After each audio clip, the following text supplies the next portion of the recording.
नाज़रीन, अवामी न्यूज़ में खबरों जो सिलसिलो जारी है। इन वक्त असीं तव्हांखे ठठे का खबर ॾींदा हलूं त ठठे जे वार्ड नंबर 4 खूनी तला लग अब्बासी मौला में मंगणियार बिरादरी के घरनि मथां पुलिस जी चढ़ाई बिला जवाब चढ़ाई करे चादर चौदीवारी जो तक़दस पामान कंदे औरतन ॿारनि मथां मारकुट करे एक जणे के गिरफ्तार करे खणी वई है, जंहिं खिलाफ़ मंगणियार बिरादरी के मर्द औरतन रियाज़ अली, फराज शाह, शेराजी सुमरो मंगणियार, सोहेल शाह बशीरा, आबदा बीबी मंगणियार ऐं ॿियनि अवामी प्रेस क्लब अॻियां पुलिस खिलाफ़ सख्त नारेबाज़ी कंदे चयो है त पुलिस पोस्ट ठठे जे बदनाम ज़माना इंचार्ज न्याज़ शर राजा अकरम वॾी पुलिस नफ़री सां गॾु बिला जवाज़ असांजे घरनि ते चढ़ाई करे औरतन ऐं मर्द मथां मारकुट करे असांजे हिकु ॼणे खे गिरफ़्तार करे खणी वई है, जंहिंखे राति देर सां छॾे ॾिनो। पर पुलिस आख़िर छो असांजे घरनि ते चढ़ाई कई है? हिननि चयो त पुलिस बिला जवाज़ असांजे बचनि खे मारकुट कई है, जेका सरासरी नाइंसाफ़ी। हिननि चयो त असांजा मर्द कंहिं बि ॾोहारी सरगरम में न आहिनि, असां मज़ूरी करे बचनि जो पेट गुज़र कंदा आहियूं, पर पुलिस अलाए छो असांजे घर मथां चढ़ाई करे औरतनि खे मारकुट कई। हिननि IG सिंध समेत वसवारनि खां मुतालबो कयो है त इंसाफ़ फराहम कयो वञे।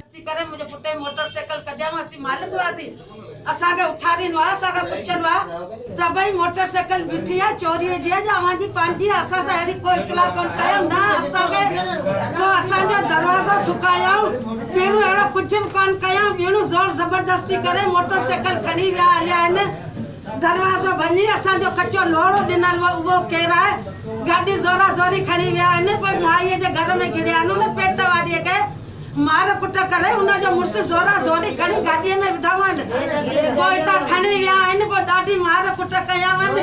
हिन माईअ ताज़ो विरम कयो, हिनखे मोचड़ पिया आहिनि, माई रूबीअ खे मार कुट थी आहे, धीअर खणी विया आहिनि। एतिरी असांजी बेइज़ती थी आहे, एतिरी उन्हनि खे एतिरो शर्म कोन आयो त नंढड़ी न्याणियूं कुंवारियूं बचिड़े वारा माण्हू सुता पिया आहिनि, असांखे उथारीनि वा, असांखे इतला कनि वा, असांजे छोकिरनि खां पुछनि वा त अवांजी गाॾीअ जा पराए गाॾी आहे, असां ज़ोर ज़बरदस्ती करे गाॾी खणी विया हलिया आहिनि। पोइ असां सां ज़ुल्म नाक थियो, हिन खां वधीक अञा छा थी करियूं? हाणे त असीं मायूं माना हाणे त असीं हिननि खे कोन छॾींदासीं कॾहिं। वधीक ख़बरनि ऐं तफ़सील लाइ विज़िट कयो अवामी news Facebook page, YouTube page ऐं अवामी न्यूज़ वेबसाइट।